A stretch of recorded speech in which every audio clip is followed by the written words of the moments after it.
La dénonciation de ce vendredi matin est l'œuvre de Alain Douk. Pour le dernier jet de la semaine, je veux dénoncer la construction d'une société d'addiction.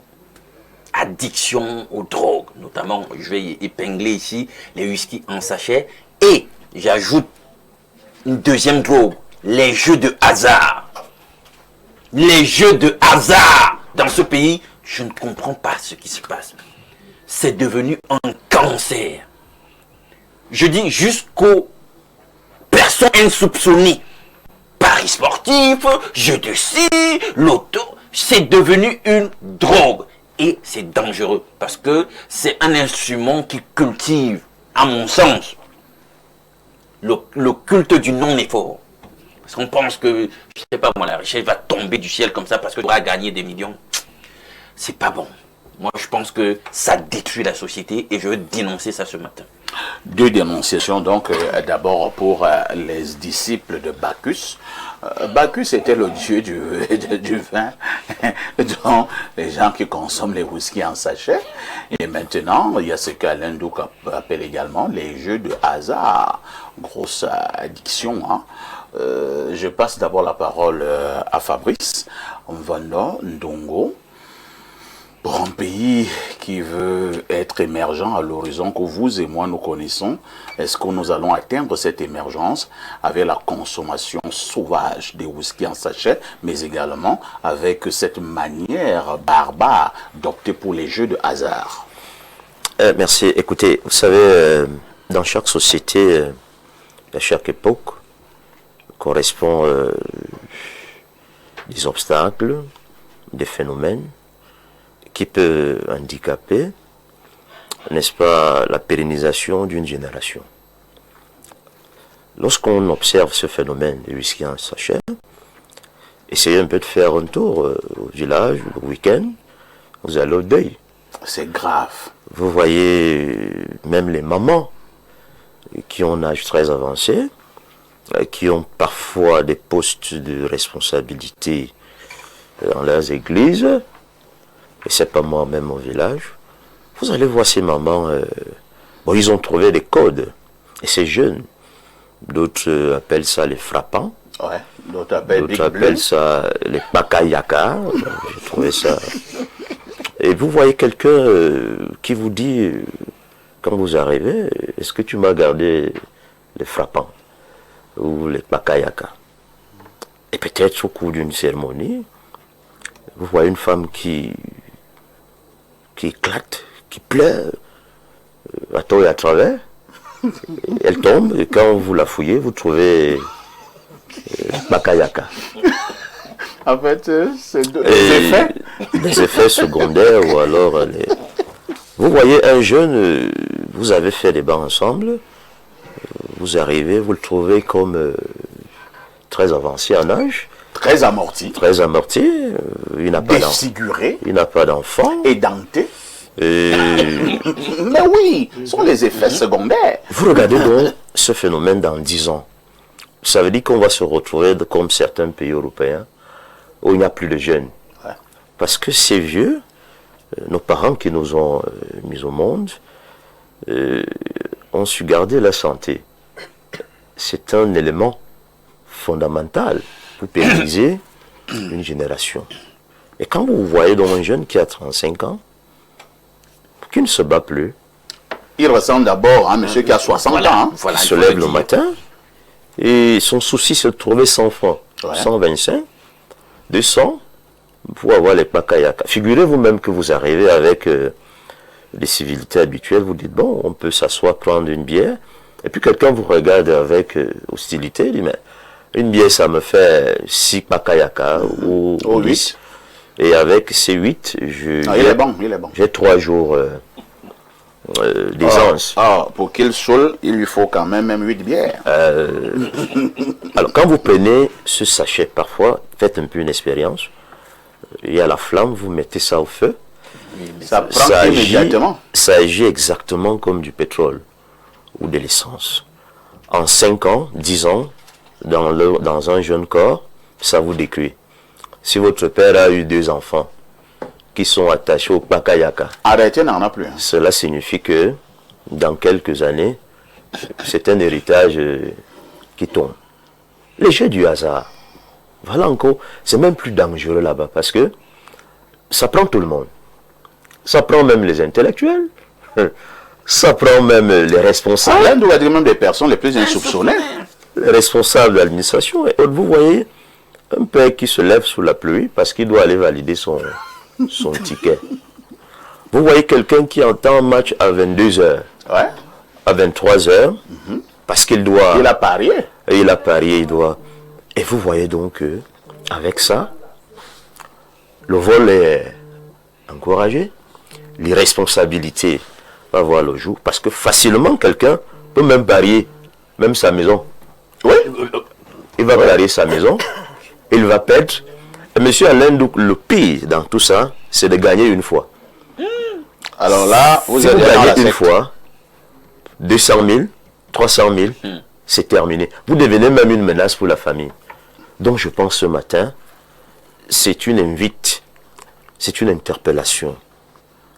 Là, cette jeunesse, quand on parle, et puis vous allez voir ces jeunes à longueur de journée, le Cameroun, l'État ne fait rien pour nous, on nous a abandonnés, parce qu'il n'y a pas ce qu'on va discuter ce matin. Ils ne persévèrent pas dans le bon sens, mais ils persévèrent dans le mauvais sens. Il fallait arrêter ça. C'est pas bon. Merci. La jeunesse, ce pays a besoin de cette jeunesse. Et le premier élément pour une jeunesse qui doit prospérer, c'est la santé. Une santé physique et une santé mentale. Parce que les sachets, ça tue la santé physique. Les jeux du hasard, ça tue la santé mentale. Merci. Merci Fabrice, Rodrigue Adalbert Evina. Ce n'est pas la première fois que nous attirons l'attention sur ce plateau. Nous devons bâtir ce Cameroun, nous devons construire cette nation. Est-ce que nous allons construire cette nation avec des jeunes qui s'empiffrent au quotidien d'alcool?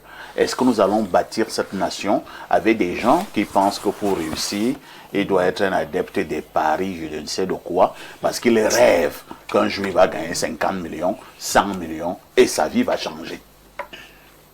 Très pertinente question, parfait. Ici, Monsieur Mvondo a bien étalé les conséquences de la consommation et la pratique de ces jeux, consommation de whisky en sachet et tout. Je pense que au-delà de la sensibilisation à la prise de conscience sur la dangerosité des jeux de hasard et la consommation de whisky en sachet, il y a que la vraie racine du mal, c'est la disponibilité de ces produits. C'est clair. Il y a des gens qui sont riches au Cameroun grâce à la circulation de ce que vous appelez Pakayaka. Parce que si on fait une enquête sur le réseau de circulation de ces produits, de ces whisky en sachet, c'est un peu comme si quelqu'un va à la boutique pour acheter le préservatif. Le boutiquier n'est pas le fabricant, ou un tout petit peu. Le boutiquier lui-même, il se ravitaille quelque part avant de venir liquider au quartier, aux preneurs, donc aux acheteurs, chez l'acheteur. Donc, que ce soit les jeux de hasard, que ce soit les whisky en sachet, ça vient d'abord de quelque part. Le problème au Cameroun, c'est que en fait, c'est à l'argent qu'on donne un peu plus de valeur.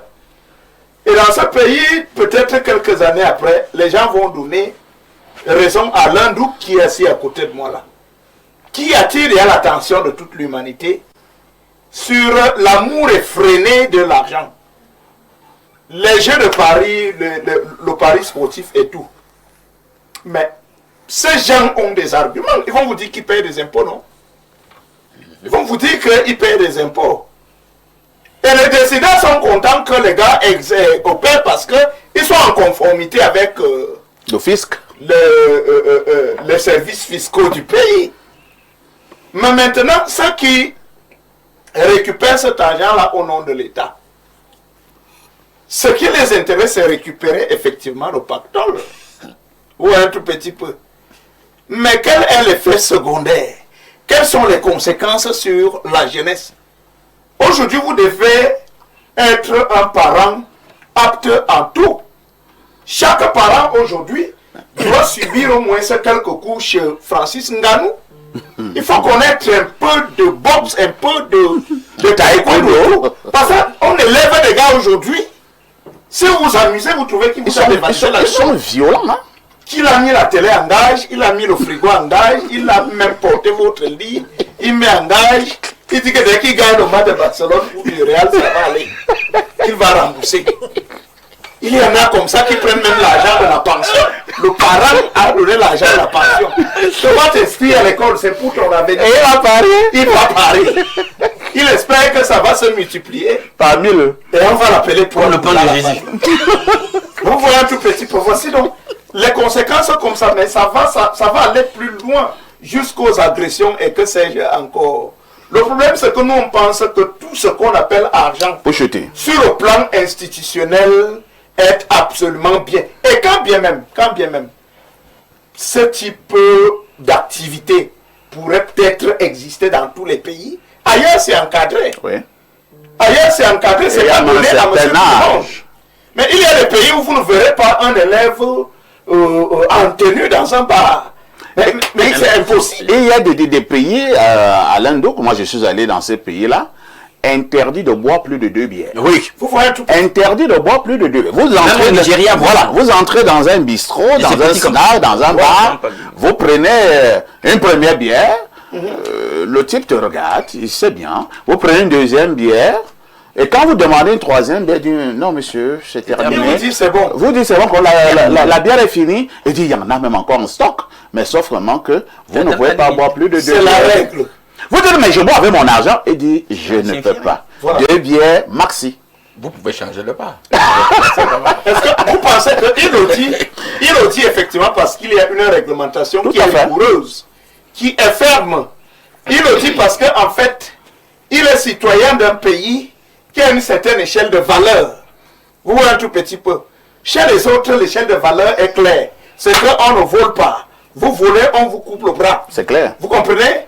C'est pour ça que vous pouvez même voyager, laisser la porte ouverte et tout. Personne ne viendra voler. Comme parce au que Ghana. la règle, c'est qu'on ne vole pas. Ouais. Mais quand nous, on revient ici, mais vous voyez un chuter. parent qui dit à l'enfant que bon, Junior, tu allais me chercher la cigarette, démarre d'abord. Allume le bâton de cigarette, mets le feu. Junior tire un peu. Et il donne à son père. Voilà, et il donne à papa. C'est Junior qui achète la bière et qui coupe la tête.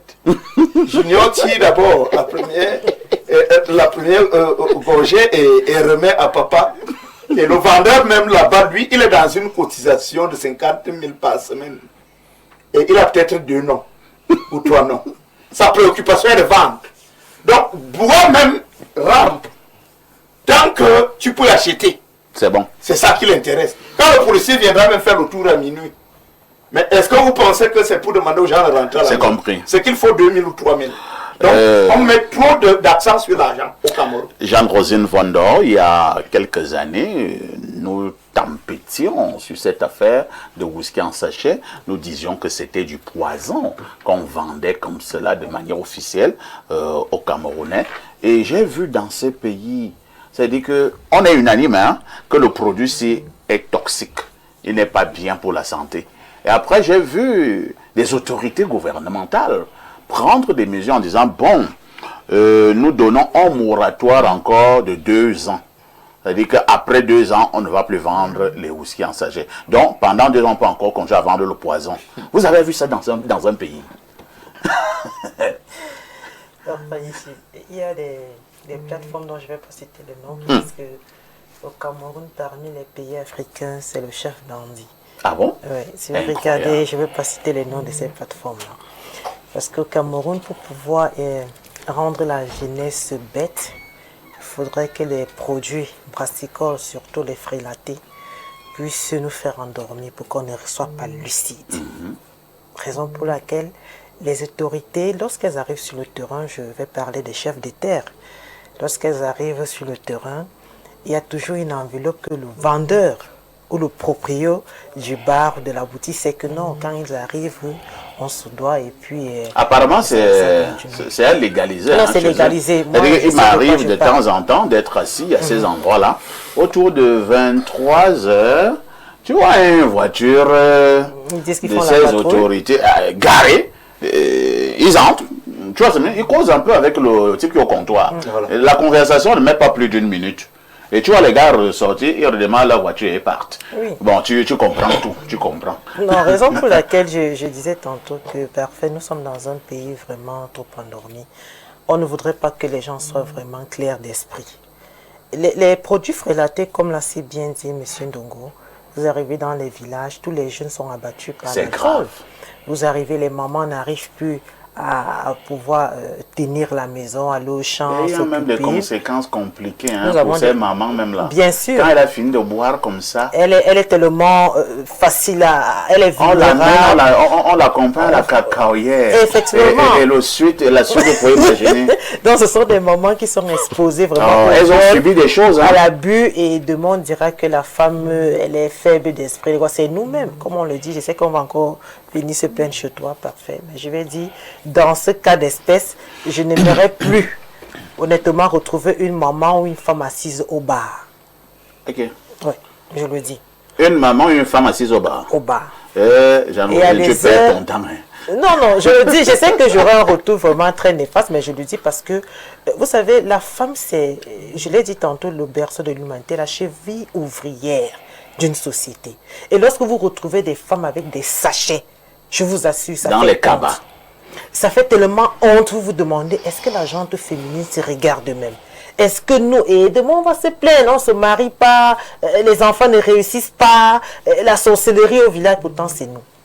Parfois ici les paris foot, je vous assure, même les enseignants sont avec les élèves dans des coins pareils.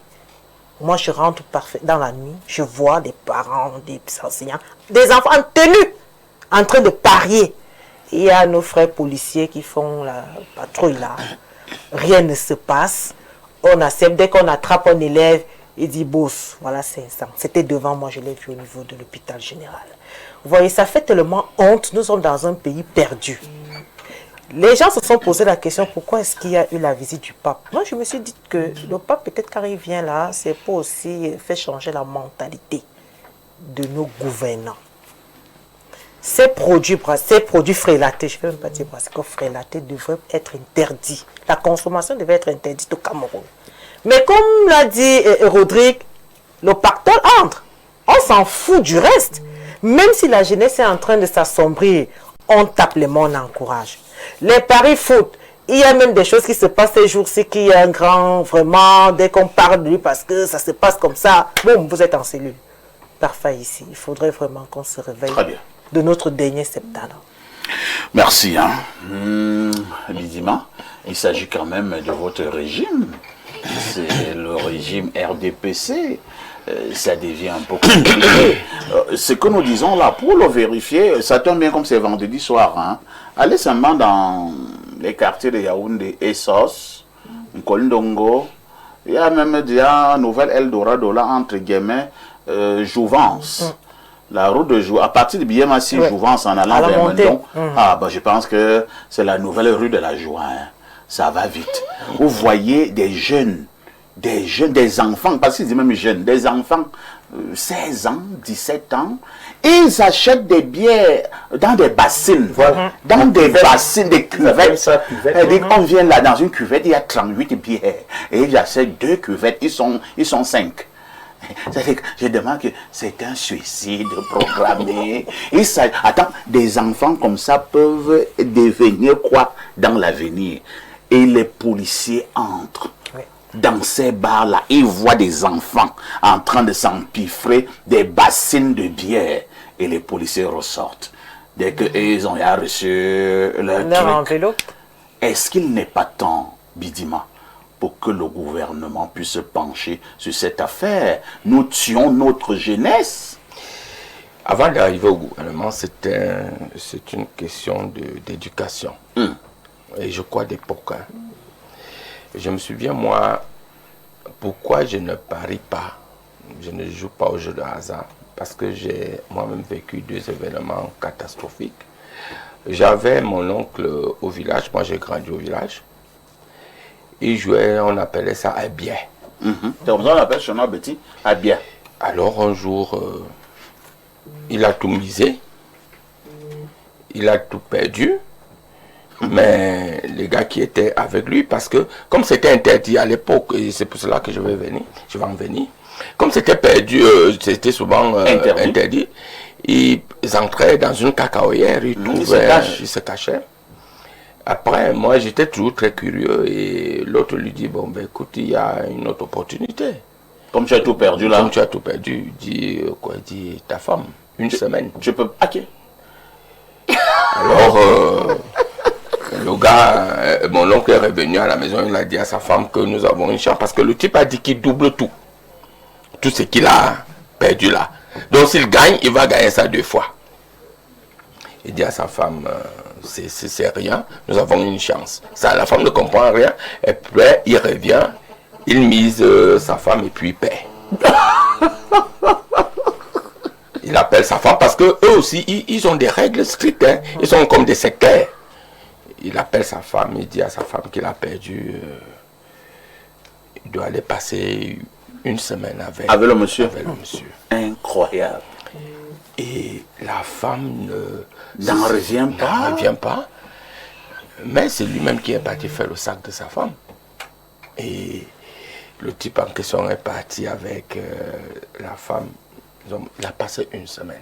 Seigneur Sauf Jésus. que la femme est rentrée enceinte. Oh là là. Donc, et ça m'a tellement fait mal. J'étais tellement frustré. J'ai dit, jamais moi cette affaire. Incroyable. Deuxième exemple, j'avais un grand frère qui m'a même élevé, hein, qui m'a aidé dans mes études. Il était un officier, je ne peux pas dire le corps, pour ne pas stigmatiser. Alors, il y avait les jeux de hasard commençaient, le taper en Vombi. On arrivait là, il mettait 2 casiers de Guinness. Il se mettait, il venait, au moins ça fait 1 million de francs. Parce que quelqu'un a dit le pied dans l'affaire, c'est de commencer à gagner cette affaire. Tout à fait. Il commence, il gagne, il tape, il gagne. Quand tu viens, tu poses ton problème. Il tape, il gagne, il te résout le problème. Il paye même les études là, hein, etc. Mais il va jouer jusqu'au petit matin. Il finit ce casier de Guinness, mais le matin, il n'a plus 5 francs. Alors qu'il est parti avec 1 million. Alors qu'il est parti avec 1 million. Seigneur Jésus. Et à partir de là, je crois, quelqu'un a dit qu'on comprend, parce que c'est de la mafia, cette affaire. D'abord, les machines que vous voyez sont truquées. On a l'impression qu'eux-mêmes, ils calent. C'est programmé. C'est programmé. Et les gens sont devenus véritablement détruits par cette affaire. Alors, moi, j'ai dit, aujourd'hui, mais malheureusement, comme c'est une grosse mafia même, le problème n'est pas unique au Cameroun. Je veux vous dire, moi, quand j'ai fréquenté en Israël, j'ai fait un tour aux États-Unis. Mais aux États-Unis, c'est pire. Et c'est là où vous allez voir que, effectivement, c'est au-dessus de nous parce que les gens en question récoltent un argent faux. Tout à fait. Mais ils appauvrissent la population. Et immédiatement, c'est en collision avec l'alcool et la drogue. Non, ça va ensemble. Ils vont ensemble. Ça va ensemble. Le problème de l'alcool et de la drogue aujourd'hui est aussi un problème d'éducation. Moi, j'ai 7 enfants. J'ai la chance que ma femme a réussi à inculquer l'éducation chrétienne. C'est-à-dire, il prie tous les jours à 19h. Donc, un enfant ne peut pas manquer à la maison. C'est la faute des parents. Parce que quand vous parlez même des frelatés, vous vous arrêtez au niveau des sachets. Je crois, Pavaï, c'est une complicité nationale pour certaines personnes de détruire totalement les Camerounais. On peut le soupçonner. Parce que ce n'est plus que les sachets. Est-ce que vous savez aujourd'hui que les bières sont frelatés? Oui. Les whisky sont frelatés. Oui. Donc, quand vous partez même, peut-être dans les snack bars, ou bien je ne sais pas où vous partez dans les dés, Le plus souvent, vous voyez, remarquez un phénomène. Quelqu'un vous aligne sur toutes les tables des whisky, faites attention, les 90% sont frelatés. J'ai fait quelque chose. Je suis entré dans un supermarché. Je ne veux pas dire le nom pour ne pas stigmatiser. Parce que moi, j'ai un scanner dans mon téléphone. Parce que comme je voyage beaucoup, même en Europe, je dis, ok, d'accord, je veux un rhum de plantation. Il y a un frère qui partait et demandait la vente. On me dit, voilà, ça c'est bien, tout ça vient de la France. Mais j'ai scanné. Ce rhum de plantation là, c'était une histoire qui venait de la Chine. Et vous pouvez vous imaginer. J'ai demandé, comme Pat m'appelait le responsable, effectivement, le responsable est venu, j'ai dit, si on n'enlève pas ce stock, je vais appeler. Mais à peine il a paniqué, ça n'a pas fait 5 minutes qu'un coup de fil anonyme venait dire, mais M. Bidima, on peut comprendre que vous êtes tout ce que vous êtes, mais est-ce que vous pouvez passer dans tel ministère parce qu'il y a un problème. Vous comprenez les complicités. Et malheureusement, je ne suis pas... On t'a fait appeler. Oui. Malheureusement, moi, je ne cède pas à ce genre de choses. Mais Très bien, quand même posé un acte, j'ai cassé cette bouteille-là. Alors, mais le problème aujourd'hui... Ça change rien. Le stock est là. Oui, rentre au niveau des écoles, des lycées. Est-ce qu'avant, parfois ici, vous entendiez parler des partous? Elles sont bonnes d'abord le nom là. 10 élèves, 20 élèves, c'est parce que... Moi je connais le nom là depuis peut-être 5 ans. Voilà, c'est parce que véritablement, les gens en question, les élèves ont bu, ils ont pris du frelaté, mais malheureusement, en complicité avec les professeurs. Or, avant, les professeurs pour nous, ou les maîtres, étaient des gens qui étaient, on les prenait avec dignité sacrée. Alors le problème n'est pas un problème de régime, parce qu'en vérité, je ne peux pas, nous avons combien, à peine 50 ministres, tout ministre ne peut pas se mettre derrière quelqu'un. Le problème au Cameroun est devenu un problème d'éducation et les parents ont une grosse responsabilité. C'est compris. Alors mais je chute en disant, si on ne fait pas attention, parce que ce problème, on croit faire du mal peut-être au président Biya. Non, moi j'ai mes enfants. D'ici, ces enfants-là, le dernier a 12 ans, dont je vais mourir peut-être même si je meurs dans 40 ans, il n'aura que 50 ans à peine. Quand il aura eu une mauvaise éducation, avant le art qui, moi j'ai vécu, était interdit. Tout à fait. Et les sous-préfets y veillaient. Tout à fait. On ne pouvait pas boire n'importe quoi. Qu'est-ce qui dépasse à ce qu'on prenne des mesures pour qu'on ne voie plus les sachets? Mais le problème est que perfecto, comme je vous ai dit, le problème ne se limite plus au niveau des sachets. Alors, et la drogue aujourd'hui se consomme tout naturellement. Les tramadol. Est-ce que vous savez que quelqu'un a fait une blague, peut-être dans les réseaux sociaux, pour comparer la consommation de la bière à la Sanaga par rapport au Camerounais? C'est incroyable. Je ne peux pas dire que je ne prends pas de temps en temps de l'alcool, tout le monde peut le faire. Tout le monde mais cependant, il faut avoir des limites. Il faut avoir des limites.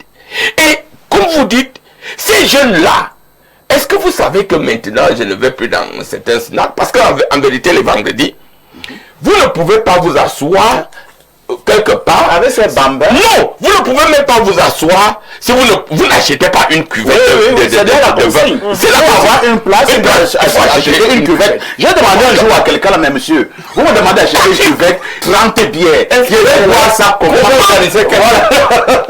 Et comme vous dites, parfois certaines forces de l'ordre entrent là. Oui. Non, d'abord ils n'entrent même pas. Le pire, c'est qu'ils s'arrêtent. Et on les trouve dans la voiture. On les trouve dans la voiture. Alors, mais je dis, on doit même aller jusqu'à sanctionner, à interdire que vous entrez dans un snack bar. Vous trouvez des cuvettes qui sont disposées et des whisky.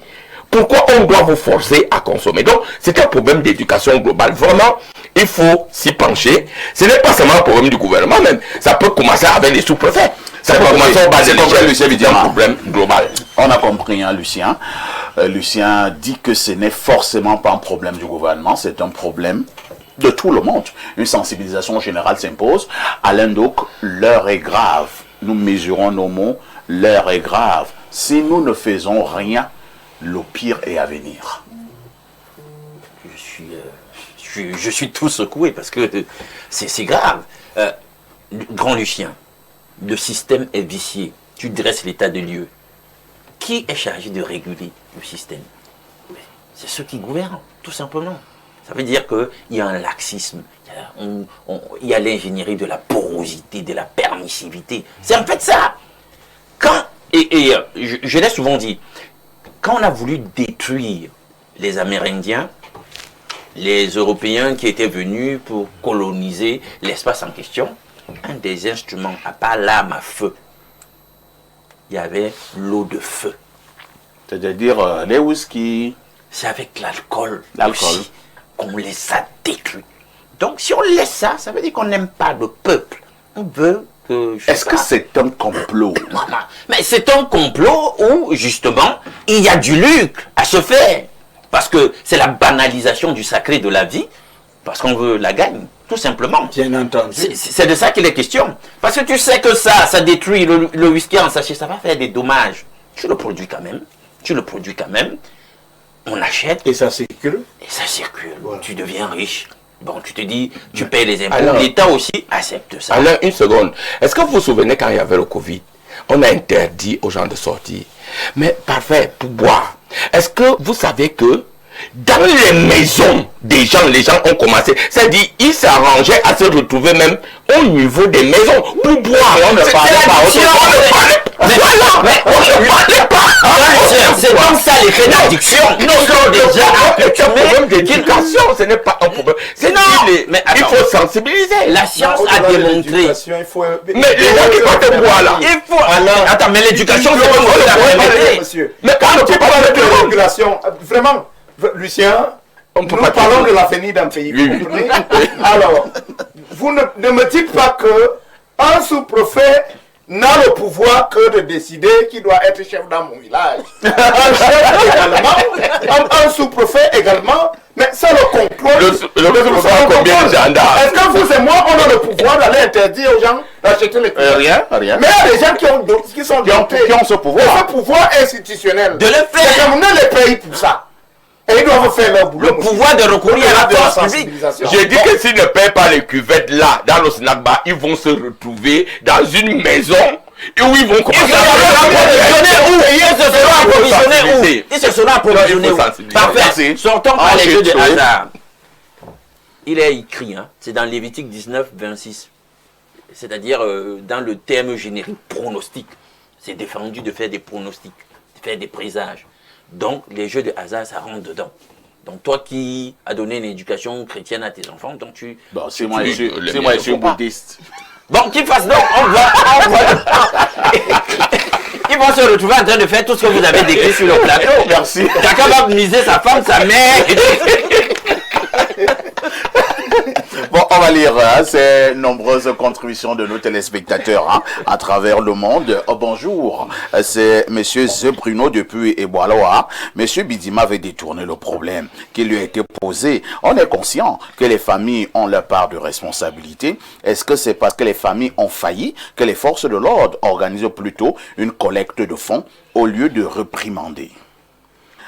Un autre message ce vendredi matin. Bonjour Lonkuta des modérateurs. Les deux phénomènes décriés ce matin font partie des différentes gangrènes et qui minent la société camerounaise. Parfait ici, pour avoir été comptable de la société. Bon, il donne le nom de la société, c'est une société de Paris. Sportif, je peux te rassurer que ces différentes structures ne payent pas les impôts comme il se doit. Ils déclarent à peine 20 employés à la CNPS pour tout le Cameroun. Et pourtant, ils ont plus de 3000 employés. Parce que quand tu regardes ce que ces entreprises brassent comme argent à la fin du mois, et tu regardes ce qu'ils reversent à l'État, tu as honte d'être Camerounais. Par contre, les différents gestionnaires des impôts, les CNPS, en complicité avec les patrons de ces différentes sociétés, préfèrent passer régulièrement, prendre des grosses enveloppes chaque 6 mois pour leur propre compte au détriment de l'État. C'est Samy de Mbansan par soi qui envoie cette idée. Je prendrai son numéro et je vais enquêter dans le cadre de cette affaire-là. Ce qui m'intéresse, c'est qu'il est un ancien comptable de ces structures. Bonjour parfait, j'ai 2 questions. Les vendeurs de whisky en sachet là, vous-même, quand vous voyez la vie de vos clients Ça vous plaît? Avec 300 francs CFA, on peut gagner 47 millions de francs CFA. Idriss Akribi, il pose une question. Quand tu paries 300 francs et tu peux gagner 47 millions. Vraiment, les gens me font rire. Hein. Un autre message à ce matin. Bonjour le pape de la modération et à ton riche panel. Bonne dénonciation de ces phénomènes parfaits. Les responsabilités sont partagées. C'est l'État qui accepte l'installation de ces jeux de paris foot car ils savent ce qu'ils attirent de ces jeux. Parfait pour un pays sérieux qui pense à l'avenir de sa jeunesse ne devrait pas admettre ces jeux dans notre pays. Et en ce qui concerne les sachets, parfait, c'est un grand réseau en termes de milliards. Parfait, à qui profitent ces milliards? Parfait, vraiment que ce tueur à venir donne le travail à sa jeunesse. Sinon, le pire risque d'arriver. Bonne journée à vous, c'est Akamba Olivier depuis Ebois. Un autre message ce jour. Bonjour parfait ici et à votre riche panel. Le phénomène d'addiction devient une pathologie au Cameroun. Les mesures politiques gouvernementales urgentes s'imposent. Les institutions scolaires, ecclésiastiques, les familles ont un rôle primordial en matière d'éducation, de sensibilisation pour lutter contre l'addiction sous toutes ses formes. Merci infiniment. C'est Belinga à partir de Yaoundé qui envoie cette contribution.